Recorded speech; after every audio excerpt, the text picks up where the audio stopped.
Shalom, selamat bergabung dalam program Baca Alkitab setiap hari. Saya berdoa semoga Bapak Ibu Saudaraku semua diberkati Tuhan melalui pendengaran dan perenungan firman Tuhan setiap hari.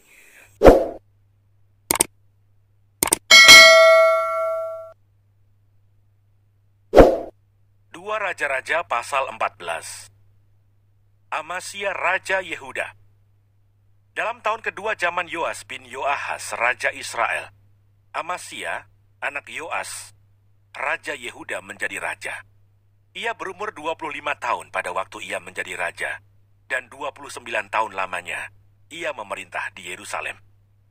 Nama ibunya ialah Yoadan dari Yerusalem.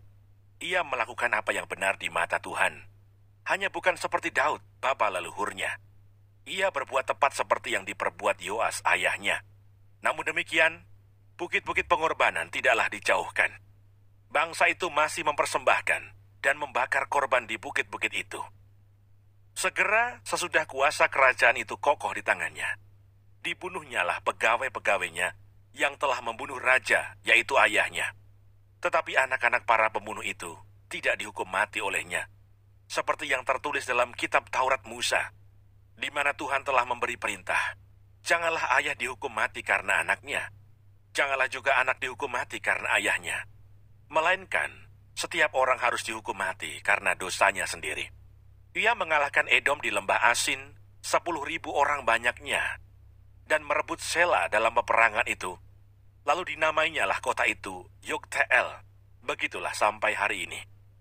Pada waktu itu Amasya menyuruh utusan kepada Yoas bin Yoahas bin Yehu, Raja Israel, mengatakan, "Mari kita mengadu tenaga." Tetapi Yoas Raja Israel menyuruh orang kepada Amasya Raja Yehuda mengatakan, "Rumput duri di gunung Libanon mengirim pesan kepada pohon aras yang di gunung Libanon bunyinya, berikanlah anakmu perempuan kepada anakku laki-laki menjadi istrinya." Tetapi binatang-binatang hutan yang ada di gunung Libanon itu berjalan lewat dari sana, lalu menginjak rumput duri itu. Memang engkau telah mengalahkan Edom, sebab itu engkau menjadi tinggi hati. Cukuplah bagimu mendapat kehormatan itu, dan tinggallah di rumahmu.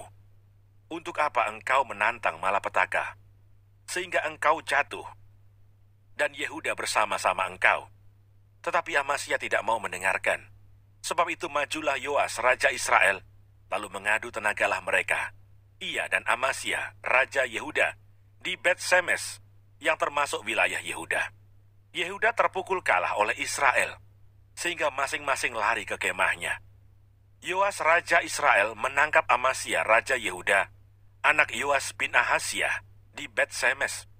Lalu Yoas masuk ke Yerusalem dan membongkar tembok Yerusalem dari pintu gerbang Efraim sampai ke pintu gerbang sudut, 400 hasta panjangnya. Sesudah itu ia mengambil segala emas dan perak dan segala perkakas yang terdapat dalam rumah Tuhan dan dalam perbendaharaan istana raja, juga orang-orang sandera. Kemudian pulanglah ia ke Samaria. Selebihnya dari riwayat Yoas, apa yang dilakukannya dan kepahlawanannya, dan bagaimana ia berperang melawan Amasya Raja Yehuda, bukankah semuanya itu tertulis dalam kitab sejarah Raja-Raja Israel? Kemudian Yoas mendapat perhentian bersama-sama dengan nenek moyangnya, dan ia dikuburkan di Samaria, di samping raja-raja Israel. Maka Yerobeam anaknya menjadi raja menggantikan dia. Amasya bin Yoas Raja Yehuda masih hidup 15 tahun lamanya, sesudah matinya Yoas bin Yoahas Raja Israel. Selebihnya dari riwayat Amasya, bukankah semuanya itu tertulis dalam kitab sejarah Raja-Raja Yehuda? Di Yerusalem, orang mengadakan persepakatan melawan dia. Sebab itu larilah ia ke Lakis. Tetapi mereka menyuruh mengejar dia ke Lakis, lalu dibunuhlah dia di sana. Diangkutlah dia dengan kuda, lalu dikuburkan di Yerusalem, di samping nenek moyangnya di kota Daud. Segenap bangsa Yehuda mengambil Asyariah yang masih berumur 16 tahun, dan mengangkat dia menjadi raja menggantikan ayahnya, Amasya. Ia memperkuat Elat dan mengembalikannya kepada Yehuda, sesudah raja mendapat perhentian bersama-sama dengan nenek moyangnya.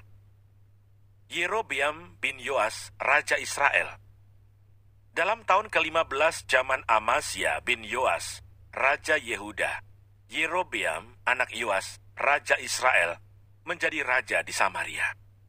Ia memerintah 41 tahun lamanya. Ia melakukan apa yang jahat di mata Tuhan. Ia tidak menjauh dari segala dosa Yerobeam bin Nebat, yang mengakibatkan orang Israel berdosa pula. Ia mengembalikan daerah Israel dari jalan masuk ke Hamat sampai ke Laut Araba, sesuai dengan firman Tuhan Allah Israel, yang telah diucapkannya dengan perantaraan hambanya, Nabi Yunus bin Amitai dari Gad Hefer. Sebab Tuhan telah melihat betapa pahitnya kesengsaraan orang Israel itu. Sudah habis lenyap baik yang tinggi maupun yang rendah kedudukannya, dan tidak ada penolong bagi orang Israel. Tetapi Tuhan tidak mengatakan bahwa Ia akan menghapuskan nama Israel dari kolong langit. Jadi Ia menolong mereka dengan perantaraan Yerobeam bin Yoas. Selebihnya dari riwayat Yerobeam dan segala yang dilakukannya dan kepahlawanannya, bagaimana ia berperang dan bagaimana ia mengembalikan Damsyik dan Hamat Yehuda ke dalam Israel, bukankah semuanya itu tertulis dalam kitab sejarah Raja-Raja Israel? Kemudian Yerobeam mendapat perhentian bersama-sama dengan nenek moyangnya, Raja-Raja Israel. Maka Zakaria anaknya menjadi raja menggantikan dia.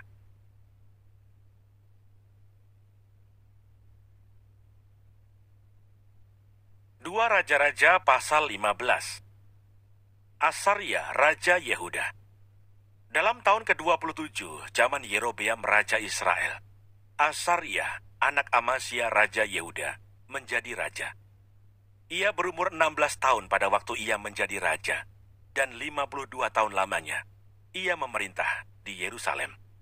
Nama ibunya ialah Yekolya dari Yerusalem. Ia melakukan apa yang benar di mata Tuhan, tepat seperti yang dilakukan Amasya ayahnya. Namun demikian, bukit-bukit pengorbanan tidaklah dijauhkan. Bangsa itu masih mempersembahkan dan membakar korban di bukit-bukit itu. Maka Tuhan menimpakan tulah kepada raja, sehingga ia sakit kusta sampai hari kematiannya, dan tinggal dalam sebuah rumah pengasingan. Dan Yotam anak raja mengepalai istana dan menjalankan pemerintahan atas rakyat negeri itu. Selebihnya dari riwayat Azariah dan segala yang dilakukannya, bukankah semuanya itu tertulis dalam kitab sejarah Raja-Raja Yehuda? Kemudian Asaria mendapat perhentian bersama-sama dengan nenek moyangnya, dan ia dikuburkan di samping nenek moyangnya di kota Daud. Maka Yotam anaknya menjadi raja menggantikan dia. Zakaria, Raja Israel. Dalam tahun ke-38, zaman Azaria, Raja Yehuda, Zakaria anak Yerobeam menjadi raja atas Israel di Samaria. Ia memerintah 6 bulan lamanya. Ia melakukan apa yang jahat di mata Tuhan, seperti yang telah dilakukan oleh nenek moyangnya. Ia tidak menjauh dari dosa-dosa Yerobeam bin Nebat, yang mengakibatkan orang Israel berdosa pula. Salum bin Yabes mengikat persepakatan melawan dia, membunuh dia di Yibleam, kemudian menjadi raja menggantikan dia. Selebihnya dari riwayat Zakaria, sesungguhnya semuanya itu tertulis dalam kitab sejarah Raja-Raja Israel. Bukankah begini firman Tuhan yang diucapkannya kepada Yehu? Anak-anakmu sampai kepada keturunan yang keempat akan duduk di atas tahta Israel. Dan terjadilah demikian. Salum, Raja Israel. Salum bin Yabes menjadi raja dalam tahun yang ke-39, zaman Uzia, Raja Yehuda. Ia memerintah sebulan lamanya di Samaria. Sesudah itu majulah Menahem bin Gadi dari Tirsa, lalu sampai ke Samaria. Ia membunuh Salum bin Yabes di Samaria, kemudian menjadi raja menggantikan dia. Selebihnya dari riwayat Salum dan persepakatan yang diadakannya, sesungguhnya semuanya itu tertulis dalam kitab sejarah Raja-Raja Israel. Pada waktu itu, dengan mulai dari Tirsa, Menahem memusnahkan Tifsah dan semua orang yang ada di dalamnya serta daerahnya. Sebab orang tidak membuka pintu kota baginya. Maka dimusnahkannya lah kota itu, dan dibelahnya semua perempuannya yang mengandung. Menahem, Raja Israel. Dalam tahun ke-39 zaman Azaria, Raja Yehuda, Menahem bin Gadi menjadi raja atas Israel. Ia memerintah 10 tahun lamanya di Samaria. Ia melakukan apa yang jahat di mata Tuhan. Sepanjang umurnya, ia tidak menjauh dari dosa-dosa Yerobeam bin Nebat yang mengakibatkan orang Israel berdosa pula. Pul, Raja Asyur, datang menyerang negeri itu. Lalu Menahem memberi 1.000 talenta perak kepada Pul, supaya dibantunya dia mengokohkan kerajaan itu di tangannya. Menahem mengeluarkan uang ini atas beban Israel dan atas beban semua orang yang kaya raya untuk diberikan kepada Raja Asyur. 50 shikal perak dari setiap orang. Lalu pulanglah Raja Asyur dan ia tidak tinggal di sana, di negeri itu. Selebihnya dari riwayat Menahem dan segala yang dilakukannya, bukankah semuanya itu tertulis dalam kitab sejarah Raja-Raja Israel? Kemudian Menahem mendapat perhentian bersama-sama dengan nenek moyangnya. Maka Pekahya, anaknya, menjadi raja menggantikan dia. Pekahya, Raja Israel. Dalam tahun ke-50 zaman Asyariah, Raja Yehuda, Pekahya, anak Menahem, menjadi raja atas Israel di Samaria. Ia memerintah 2 tahun lamanya. Ia melakukan apa yang jahat di mata Tuhan. Ia tidak menjauh dari dosa-dosa Yerobeam bin Nebat yang mengakibatkan orang Israel berdosa pula. Lalu perwiranya, yakni Pekah bin Remalia, mengadakan persepakatan melawan dia dan membunuh dia di Samaria, di puri istana raja. Beserta dia ada Argob dan Arye, serta 50 orang dari Bani Gilead. Dibunuhnyalah Pekahya, kemudian menjadi raja menggantikan dia. Selebihnya dari riwayat Pekahya dan segala yang dilakukannya, sesungguhnya semuanya itu tertulis dalam kitab sejarah Raja-Raja Israel. Pekah Raja Israel. Dalam tahun ke-52 zaman Azaria, Raja Yehuda, Pekah bin Remalia menjadi raja atas orang Israel di Samaria. Ia memerintah 20 tahun lamanya. Ia melakukan apa yang jahat di mata Tuhan. Ia tidak menjauh dari dosa-dosa Yerobeam bin Nebat yang mengakibatkan orang Israel berdosa pula. Dalam zaman Pekah Raja Israel, datanglah Tiglat-Pileser, Raja Asyur. Direbut nyala Iyon, Abel, Bet, Maaka, Yanoah, Kedes, dan Hasor, Gilead dan Galilea, seluruh tanah Naftali. Lalu diangkutnyalah penduduknya ke Asyur ke dalam pembuangan. Hosea bin Ela mengadakan persepakatan melawan Pekah bin Remalia. Dibunuhnyalah dia. Kemudian dia menjadi raja menggantikannya dalam tahun ke-20, zaman Yotam bin Usia. Selebihnya dari riwayat Pekah dan segala yang dilakukannya, sesungguhnya semuanya itu tertulis dalam kitab sejarah Raja-Raja Israel. Yotam Raja Yehuda. Dalam tahun kedua, zaman Pekah bin Remalia Raja Israel, Yotam anak Usia Raja Yehuda menjadi raja. Ia berumur 25 tahun pada waktu ia menjadi raja, dan 16 tahun lamanya ia memerintah di Yerusalem. Nama ibunya ialah Yerusa, anak Zadok. Ia melakukan apa yang benar di mata Tuhan, tepat seperti yang dilakukan Uzia ayahnya. Namun demikian, bukit-bukit pengorbanan tidaklah dijauhkan. Bangsa itu masih mempersembahkan dan membakar korban di bukit-bukit itu. Ia mendirikan pintu gerbang tinggi di rumah Tuhan. Selebihnya dari riwayat Yotam, apa yang dilakukannya, bukankah semuanya itu tertulis dalam kitab sejarah Raja-Raja Yehuda? Mulai zaman itu, Tuhan menyuruh Rezin Raja Aram dan Pekah bin Remalia menyerang Yehuda. Kemudian Yotam mendapat perhentian bersama-sama dengan nenek moyangnya. Dan ia dikuburkan di samping nenek moyangnya di kota Daud, bapa leluhurnya. Maka Ahaz anaknya menjadi raja menggantikan dia.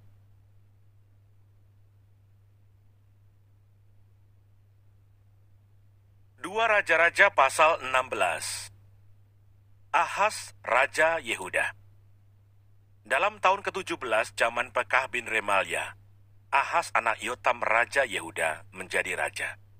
Ahaz berumur 20 tahun pada waktu ia menjadi raja, dan 16 tahun lamanya ia memerintah di Yerusalem.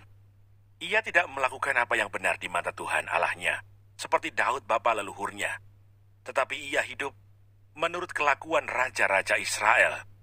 Bahkan dia mempersembahkan anaknya sebagai korban dalam api, sesuai dengan perbuatan keji bangsa-bangsa yang telah dihalau Tuhan dari depan orang Israel.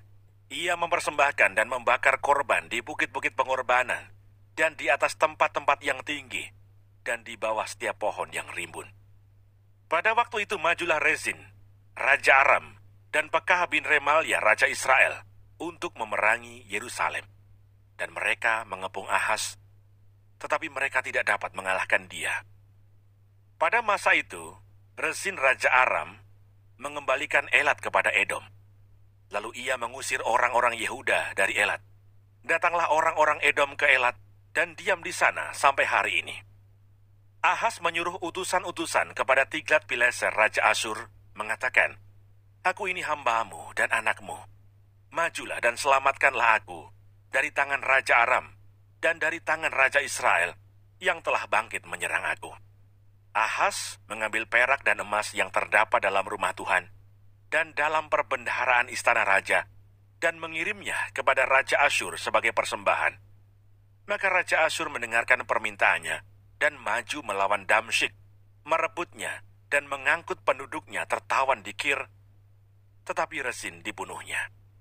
Sesudah itu pergilah Raja Ahaz menemui Tiglat-Pileser Raja Asyur ke Damsyik. Setelah Raja Ahaz melihat mezbah yang ada di Damsyik, dikirimnyalah kepada Imam Uria ukuran dan bagan mezbah itu, menurut buatannya yang tepat. Lalu Imam Uria mendirikan mezbah, tepat seperti keterangan yang dikirimkan Raja Ahaz dari Damsyik. Demikianlah dibuat Imam Uria menjelang datangnya Raja Ahaz dari Damsyik. Setelah Raja pulang dari Damsyik, maka Raja melihat mezbah itu. Lalu mendekatlah Raja kepada mezbah itu, naik ke atasnya, membakar korban bakarannya dan korban sajiannya, mencurahkan korban curahannya di atas mezbah itu, dan menyiramkan darah korban keselamatannya kepadanya. Tetapi ia menyuruh menggeser mezbah tembaga yang ada di hadapan Tuhan, dari depan rumah Tuhan, dari antara mezbah baru dengan rumah itu, dan menaruhnya di sebelah utara mezbah baru itu. Kemudian Raja Ahaz memerintahkan kepada Imam Uria, "Bakarlah di atas mezbah besar itu korban bakaran pagi dan korban sajian petang, juga korban bakaran dan korban sajian raja, lagi korban bakaran dan korban sajian, dan korban-korban curahan seluruh rakyat negeri. Dan siramkanlah kepadanya segenap darah korban bakaran dan segenap darah korban sembelihan. Tetapi mezbah tembaga itu adalah urusanku." Lalu Imam Uria melakukan tepat seperti yang diperintahkan Raja Ahaz. Sesudah itu Raja Ahaz memotong papan penutup kereta penopang dan menyingkirkan bejana pembasuhan dari atasnya. Juga laut itu diturunkannya dari atas lembu tembaga yang mendukungnya dan ditaruhnya di atas alas batu. Selanjutnya demi Raja Asyur disingkirkannya dari rumah Tuhan serambi tertutup untuk hari Sabat yang telah didirikan pada rumah Tuhan, juga pintu masuk untuk raja yang di sebelah luar. Selebihnya dari riwayat Ahaz dan apa yang dilakukannya, bukankah semuanya itu tertulis dalam kitab sejarah Raja-Raja Yehuda? Kemudian Ahaz mendapat perhentian bersama-sama dengan nenek moyangnya, dan ia dikuburkan di samping nenek moyangnya di kota Daud. Maka Hizkia anaknya menjadi raja menggantikan dia. Jangan lupa subscribe, nyalakan loncengnya, like, dan share. Terima kasih. Tuhan Yesus memberkati. Shalom.